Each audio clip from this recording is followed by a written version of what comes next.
সুপ্রভাত বন্ধুরা, কুয়াশায় মোড়া শীতের এক মিষ্টি সকালের ব্লগ নিয়ে তোমাদের সামনে হাজির হলাম। আজ দিনটা শনিবার। কটা দিন ধরে যা জাঁকিয়ে শীত পড়ছে, সকাল সকাল ওঠাটাই খুব চাপের হয়ে যাচ্ছে। এখন ঘড়িতে বাজে প্রায় 9টা, তাও রোদের কোনো দেখা পাওয়া যাচ্ছে না সকাল থেকে। আর মাম্মাম এখন খুব ছোট, তাই ওকে খাওয়াতে গেলে রাত্রিবেলা অনেকবার জাগতে হয়, আর তার জন্য সকাল সকাল ঠান্ডার মধ্যে উঠতেও খুব লেট হয়ে যায়। আর 2 মাস বয়স পর্যন্ত মাম্মাম রাত্রিবেলা সত্যি অনেকবার জেগে যেত, উঠে পড়তো, উঠে উঠে কান্না করতো।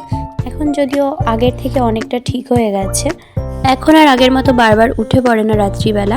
ওই 12টা নাগাদ ঘুমিয়ে পড়ে, আবার সেই ভোরবেলা 4টা কি 5টা এরকম টাইম নাগাদ আবার উঠে খায়, খেয়ে দিয়ে আবার ঘুমায়, আবার ঘুমিয়ে ঘুম থেকে ওই আবার 8টা নাগাদ ওঠে।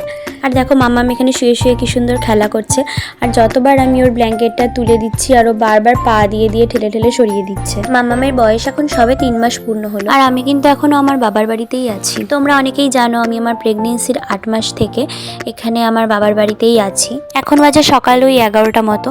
দেখো বাইরে খুব হাওয়া দিচ্ছিল, যার জন্য জানলাগুলো তাড়াতাড়ি বন্ধ করে দিলাম। আর আমি স্নান করে চলে এসেছি মেয়েকে চেঞ্জ করাতে।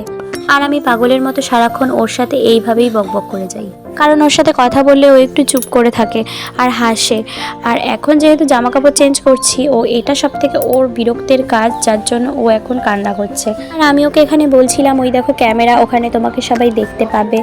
এরপরে দুপুরে খাওয়া দাওয়া করে একটু ঘুমিয়েছিলাম, আর এখন দেখা হচ্ছে তোমাদের সাথে ঠিক সন্ধ্যেবেলা। দুপুরেই ছাদের থেকে সব শুকনো জামা কাপড়গুলো নিয়ে এসেছি, আর এই দেখো এখন আমি এগুলো এক চুটকিতে ভাঁজ করে নেবো। তো এই দেখো আমার এক চুটকিতে সব জামা কাপড় ভাঁজ করা হয়ে গেছে, আর মেয়ে আমার পাশে শুয়ে শুয়ে একা একাই খেলা করছে, একা একাই হাসছে। আমাদের মা আর মেয়ের এই সুন্দর মুহূর্তগুলো তোমাদের কেমন লাগলো জানাতে ভুলো না। মামা, মামা এদিকে তাকাও।